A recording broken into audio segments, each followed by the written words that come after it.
Golda Meir. Siapakah Golda Meir? Dia adalah salah satu perempuan yang paling berpengaruh di Israel dan menjadi salah satu yang menandatangani deklarasi pembentukan negara Israel pada tahun 1948. Lantas bagaimanakah sepak terjangnya dan peranannya dalam masa sebelum pembentukan dan sesudah pembentukan negara Israel? Golda Meir lahir di Kiev, Imperium Rusia Ukraina saat ini pada tanggal 3 Mei 1898. Dari kedua orang tua Yahudi, Blum Neidich dan Moshe Mabovich. Masa kecil Golda diliputi dengan kecemasan dan ketakutan yang tidak menentu, dikarenakan adanya desas-desus akan terjadinya pogrom, yaitu kekerasan pada orang Yahudi. Untuk melindungi keluarganya, ayah Golda akan melapisi pintu depannya dan bersembunyi di ruang bawah tanah. Pada tahun 1906, ayah Golda memboyong semua keluarganya menuju Amerika Serikat dan tinggal di Milwaukee. Setelah lulus dari universitas, Golda resmi bergabung dengan organisasi buruh Zionis pada tahun 1915. Golda dan Morris menikah pada tahun 1917 dan mulai merencanakan emigrasi ke tanah Israel yang saat itu bagian dari provinsi Ottoman. Mereka pindah ke Palestina pada tahun 1921. Golda mengajukan permohonan bergabung dengan Kibbutz Merhavia, tempat-tempat pemukiman kolektif di Israel dengan sistem kepemilikan bersama dan dengan struktur-struktur dasar demokratis. Pertama-tama Golda ditolak, tetapi akhirnya diterima. Tugasnya di sana termasuk memetik buah almond, menanam pohon, memelihara ayam, dan mengelola sayur. Pada tahun 1924, suaminya sudah bosan dengan kehidupan di kibbutz, dan pasangan itu pun pergi dari sana. Mereka tinggal sejenak di Tel Aviv, kemudian menetap di Yerusalem. Di sana mereka mendapatkan dua orang anak, Menashem seorang anak laki-laki dan Sarah seorang anak perempuan. Pada tahun 1928, Golda terpilih sebagai sekretaris Dewan Buruh Perempuan di Histadrut. Hal ini menuntutnya pindah ke Tel Aviv, tetapi suaminya tetap tinggal di Yerusalem, sementara kedua anaknya ikut dengan Golda. Pada tahun 1934, Golda bergabung dengan eksekutif Histadrut, pergerakan serikat dagang Yahudi. Golda semakin berpengaruh di Histadrut, yang berkembang menjadi sebuah pemerintah bayangan untuk Israel yang akan segera terbentuk. Pada tahun 1938, ketika Hitler memperbesar pasukannya dan Eropa menuju perang, Golda menghadiri konferensi Evian sebagai salah satu perwakilan di Palestina.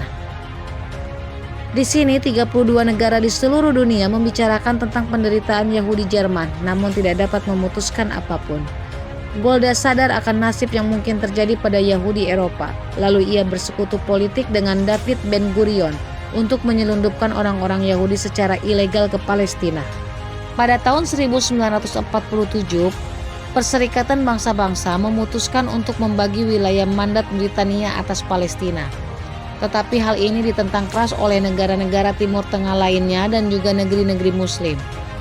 Kaum Yahudi mendapat 55% dari seluruh wilayah tanah meskipun hanya merupakan 30% dari seluruh penduduk di daerah ini. Sedangkan kota Yerusalem yang dianggap suci tidak hanya oleh orang Yahudi tetapi juga orang Muslim dan orang Kristen akan dijadikan sebagai kota internasional.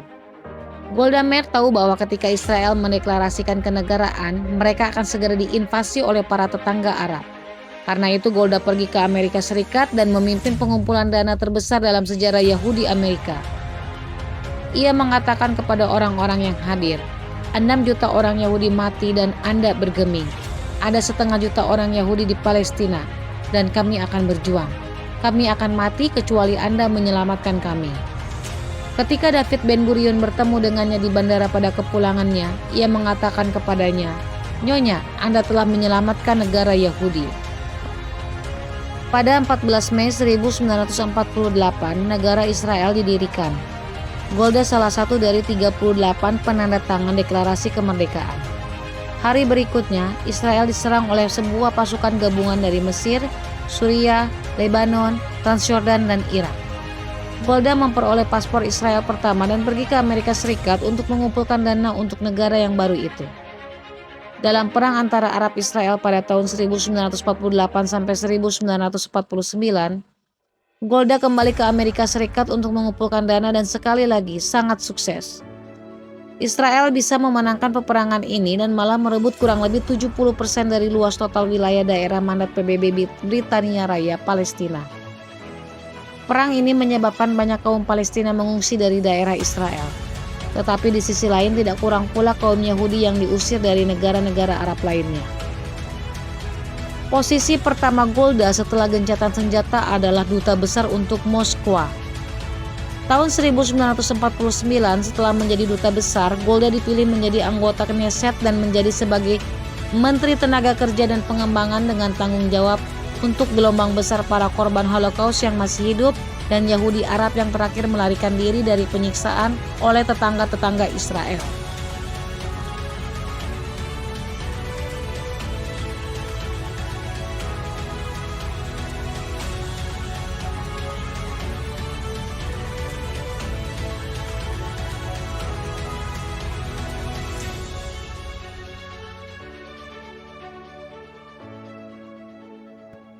Krisis Suez tahun 1956.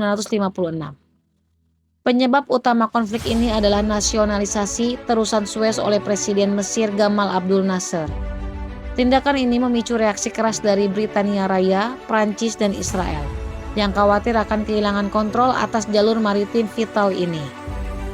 Di bawah tekanan Amerika Serikat, Uni Soviet, dan komunitas internasional melalui PBB, gencatan senjata dicapai pada 7 November 1956 mengakhiri pertempuran aktif. Sejak saat itu terusan Suez menjadi milik bersama.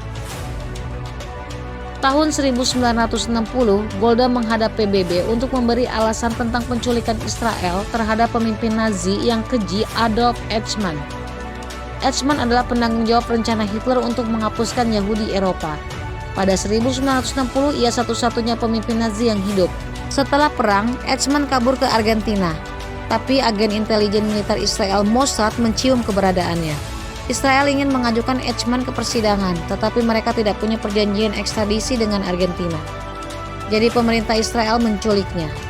Dengan cara mereka mengirim delegasi dagang ke Argentina termasuk seorang agen Mossad yang sangat mirip dengan Eichmann. Ketika mereka tiba di Argentina, agen tersebut masuk ke rumah sakit mengaku menderita luka akibat sebuah kecelakaan palsu. Ketika ia pulih, otoritas memberikan sebuah surat yang menyebutkan ia telah sehat untuk dipulangkan. Eichmann diculik dan dibius. Keterangan detailnya diganti pada surat rumah sakit tersebut dan ia terbang ke Israel. Sementara Israel menerapkan hukuman mati untuk kejahatan terhadap kemanusiaan, Eichmann dinyatakan bersalah dan dieksekusi pada tahun 1961. Perang 6 hari, 5–10 Juni 1967. Situasi kian genting menjelang bulan Juni 1967.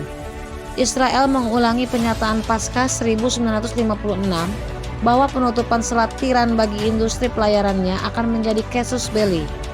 Pada bulan Mei, Presiden Mesir Gamal Abdul Nasser memaklumkan penutupan selat bagi kapal-kapal Israel, lalu mengerahkan angkatan bersenjata Mesir untuk berjaga-jaga di sepanjang tapal batas Israel.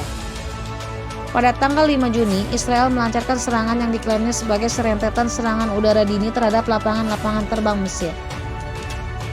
Pada saat yang sama, Israel juga melancarkan serangan darat ke daerah jalur Gaza dan semenanjung Sinai, yang juga tidak disangka-sangka oleh Mesir. Gamal Abdul Nasser berhasil menghasut Suriah dan Yordania untuk mulai menyerang Israel, dengan memanfaatkan situasi yang masih belum menentu untuk mengklaim bahwa Mesir telah berhasil mematahkan serangan udara Israel. Serangan balasan Israel berhasil memaksa Yordania melepaskan daerah Yerusalem Timur dan daerah tepi barat. Sementara Suriah terpaksa melepaskan daerah dataran tinggi Golan. Pihak-pihak yang bertingkah akhirnya bersedia menandatangani sebuah kesepakatan gencatan senjata pada tanggal 11 Juni. Perang 6 hari telah melumpuhkan kekuatan militer Mesir, Suriah, dan Yordania, karena Israel berhasil menewaskan sekitar 20.000 orang serdadu mereka dan hanya kehilangan kurang dari 1.000 orang serdadu. Akhir dari perang juga membawa perubahan religius, bahwa pemerintahan Yordania, orang-orang Yahudi dan Nasrani dilarang memasuki kota suci Yerusalem yang termasuk tembok ratapan, situs paling suci orang Yahudi sejak kehancuran bait suci mereka.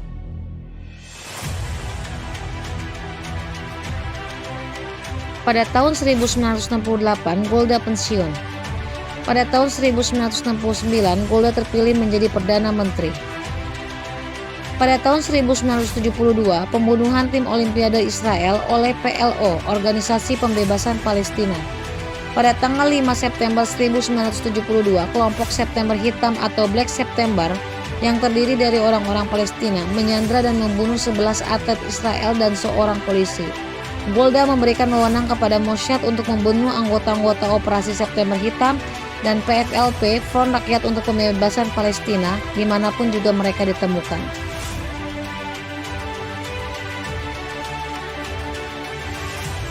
Perang Yom Kippur terjadi pada tahun 1973, ketika Mesir, Suriah, Yordania, dan Irak menyerang pada hari tersuci dalam kalender Yahudi. 6 jam sebelum serangan terjadi, Meir bertemu dengan Moshe Dayan dan Jenderal Israel David Elazar. Sementara Dayan terus berpendapat bahwa perang tak mungkin terjadi. Elazar menganjurkan dilakukannya serangan pendahuluan terhadap pasukan-pasukan Suriah. Golda percaya bahwa Israel tak dapat bergantung pada negara-negara Eropa untuk pasokan perlengkapan militer Israel, karena negara-negara itu diancam embargo minyak dan boikot perdagangan oleh pihak Arab. Satu-satunya negara yang dapat membantu Israel adalah Amerika Serikat. Khawatir bahwa Amerika Serikat tak akan bersedia ikut campur bila Israel dianggap memulai serangan itu, akhirnya Meir memutuskan untuk tidak melakukan serangan pendahuluan. Keputusan Golda mungkin menentukan dalam menjadikan operasi rumput nikel secara politis dapat dilakukan oleh Amerika Serikat, sehingga Israel mendapatkan bantuan persenjataan dari Amerika. Pada permulaan perang, Israel terpaksa menarik mundur pasukannya. Tetapi setelah memobilisasi tentara cadangan, mereka bisa memukul tentara invasi sampai jauh di Mesir dan Suriah. Sementara di front timur, Israel berhasil menahan serangan lapis baja Suriah.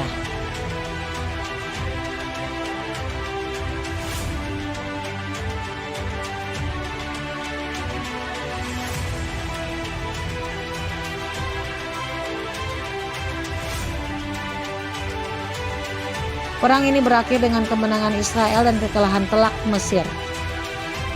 2 minggu setelah perang dimulai, Dewan Keamanan PBB mengadakan rapat dan mengeluarkan resolusi 339 serta gencatan senjata dan dengan ini mencegah kekalahan total Mesir.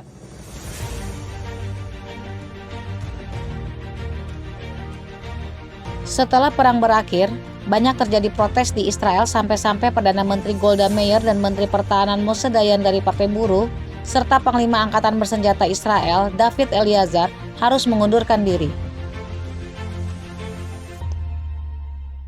Pada tahun 1974, Golda mundur, namun ia tetap aktif di Partai Buruh. Pada 8 Desember 1978, Golda Meir meninggal karena kanker di Yerusalem pada usia 80 tahun. Ia dimakamkan di Bukit Herzl di Yerusalem.